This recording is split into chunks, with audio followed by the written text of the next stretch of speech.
Here we go now with our first event of the day, the 3,200 run. As we mentioned, we start out with the small school girls. The record here in the state of Pennsylvania turned in by Jolena Quarzo of Brownsville out of District 7 in 2022, not all that long ago, a 10:19:41. So that is the mark to beat here today, and your top seed heading into this contest is a familiar name if you were joining us yesterday for the 1,600. Baylee Espinosa, yesterday's champion with a time of 4:48:27, comes in here today with the top qualifying time, 10 minutes 51.62 seconds. She's a junior from Lewisburg out of District 4. This will be interesting, Dan, because again, seeding at this meet is based on your district qualifying time. But it's interesting that there are 5 runners in this race that have all run 11 flat or faster. Oh, wow. So this is going to be a very, very interesting race. There you see Espinosa. Well, right next to her is the 4th seed coming in, Elena Rainwater, the senior from Philmont, who finished 17th yesterday in the 1,600. She is also the 16th place finisher in this event a year ago. And right next to her was Gracelyn Loudermilk, who was 8th in 2023 and yesterday finished in 9th place in the shorter 1,600 race.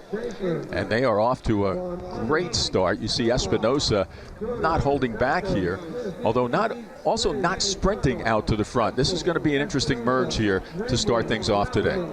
And number 3, that is Cecilia Montegazzi. We heard that name yesterday. Oh, boy, did we.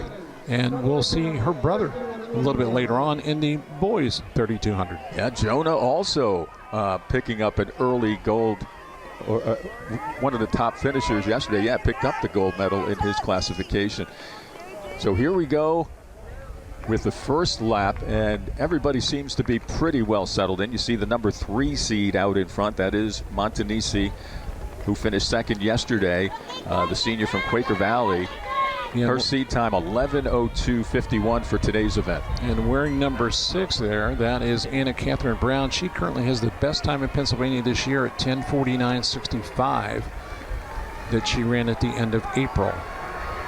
So this is certainly a loaded field. Chloe May there wearing number 8. She currently is 3rd in the state at 10:53 in AA. Fantastic. And was able to pick up a 6th place medal yesterday in the 1,600. Chloe May, the sophomore from Bedford. Well, that is a pack that I would consider all together at this point in the race. There's plenty of real estate ahead. So anybody in the back is still in contention at this point as they've completed 1 lap and are about to hit the 1.5 lap mark. Yeah, we see Loudermilk running a little wide there, number 5. Montanisi continues her pace, and nobody else able to quite match that here as a bit of a gap begins between 1st and 2nd. And leading the field right now is your 6th seed. That looks like Ann Catherine Brown, who finished 3rd yesterday, picking up the bronze for Cathedral Prep in her junior year. Yeah, that front pack they'll settle in. It's still very early here. They'll settle in. Just try and keep in contact, not let anybody try and get away. And you can see Espinosa now trying to move up. And Espinosa now making a move to take the lead. Now she'll sit on. The strategy here is sit on the shoulder through the turn, and if she decides she wants to make a move, she'll do that coming out of the turn on the far side over by the 300 start. And now we do see things start to spread out, and that is pretty much a result of our 2 leaders setting a very brisk pace right now. The differences in qualifying times for this event range from about 10:51 and change to 12:19 and change, so we kind of expected this to happen. And still out in front, it is Cecilia Montanisi of Quaker Valley, District 7's senior, doing a great job out there so far. And she's really pushing the top seed, Baylee Espinosa, to maybe running a pace a little bit quicker than she'd like at this point in the race, although she seems up to the task so far. Well, we'll see where they are as they come in at, this will be 1,200, no, 1,600, no, 1,200, sorry, 1,200. See where they are at 1200.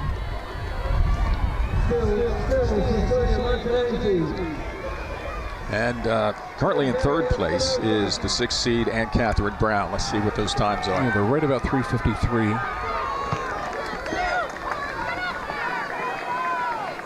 And you can see the pace is really starting to take an effect on the rest of the field. Right now in the first half, it still looks like a two-woman race. And you might say it's no woman's land for Ann Catherine Brown, although she seems to be comfortable in that spot. She still has the leaders in her sights and still potentially reachable, although the field is starting to gain on her a bit in the back straight. Both the front runners looking nice and relaxed. You can see Espinosa, that lower arm carry, shows her keeping her shoulders relaxed. Nice pace. You know, that I wonder if that reaches out to folks that maybe are watching a track and field event for the first time, how important that upper body is, especially in the longer races. Yeah, the key in distance running especially is to keep the shoulders relaxed, to keep the upper body relaxed. So if you have a little bit lower arm carries than Espinosa, that's actually a much more relaxed running stride. She's not expending as much energy to keep the shoulders up. As you can see, the difference between she and Montagasi. Much higher arm carry. That's more of a sprinter's arm carry than it would be a distance arm carry, but whatever works. You know, I mean, different runners react different ways, are used to running in their own style, but Espinosa much more. You can see a much more relaxed posture. Doesn't seem to be as labored as Montagasi can be at times. Montagasi hit the line at the halfway point with a 5:11 time. Almost fast enough to medal for the 1600 yesterday. And she continues to motor on, but Espinosa right there with her. Montagasi can hear those footsteps. She doesn't have to turn around to peek to know how close Espinosa is. You can also see the difference in turnover rate. Espinosa taking fewer strides. Nice, and again, that nice relaxed posture. The higher arm carrying the faster turnover rate, and that could be Montagasi's style.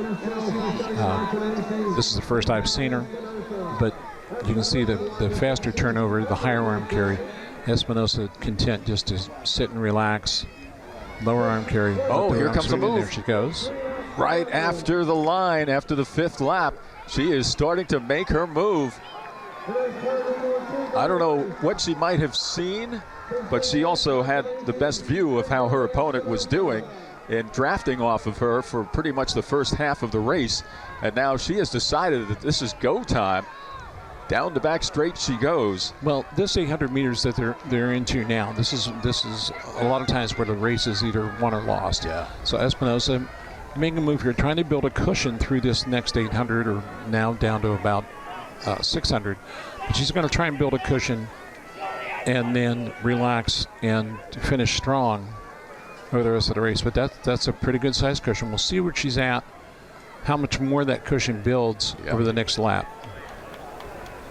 And which athlete out there will be joining the ranks of Chelsea Hartman of Shadyside, last year's champion, with a 10:37.32, or the epic Jolina Jojo Corzo, a three-peater for Brownsville, graduating in 23, with her state record time as a junior, 10:19.41. And then her sister Giona Corzo, who also set a state record a couple of years earlier in 2019. Her time then was 10:25.91. Both of them at North Carolina State, running cross country and track. So you see Espinosa now coming up on some slower runners, and she'll lap them. She does have to go a little bit wider to get around them, but what that traffic does is it also slows down anybody who's following you, because they've got to go around the same traffic. Mm-hmm. So once you get by that traffic, you've got the opportunity now to open up, stretch out a little bit, open up the lead a little bit more. And going into the turn now, as they come through the 200-meter mark, you can see Montagasi now has to go around that traffic, but she also has to go through the turn. Mm-hmm. So a good strategic move here by Espinosa to get by on the straightaway. Now she can open up a little bit. Well timed indeed. And as you saw, it took a little while for Montanesi to weave her way around that traffic, and that has really given Espinosa quite a gap now between first and second place. Espinosa in the green for Lewisburg, and in the darker uniform, Quaker Valley's Cecilia Montanesi. More traffic to pass. Espinosa in a hurry to get around them before that turn, Mark, just as you telegraphed. Yeah. About 9:06 it looked like at the bell. Espinosa comfortably in the lead here. Now it's just a matter of what time will she run. And she's on pace for a very nice finish. And the crowd reacts to that. That sense of urgency all of a sudden on the face of Baylee Espinosa. Yep, her turnover is increased. So she's 9:42 at 200. She's looking possibly 10:05, 10:06. Nope, gonna be slower than that.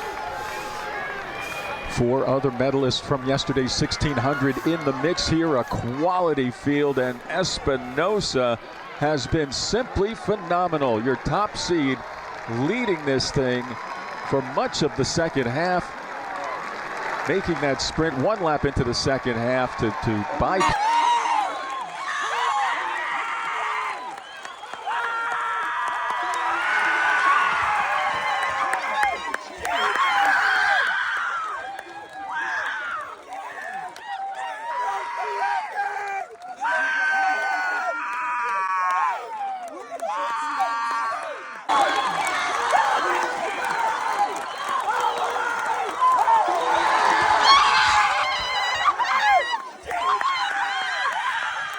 And then pull away and then use the traffic to her advantage.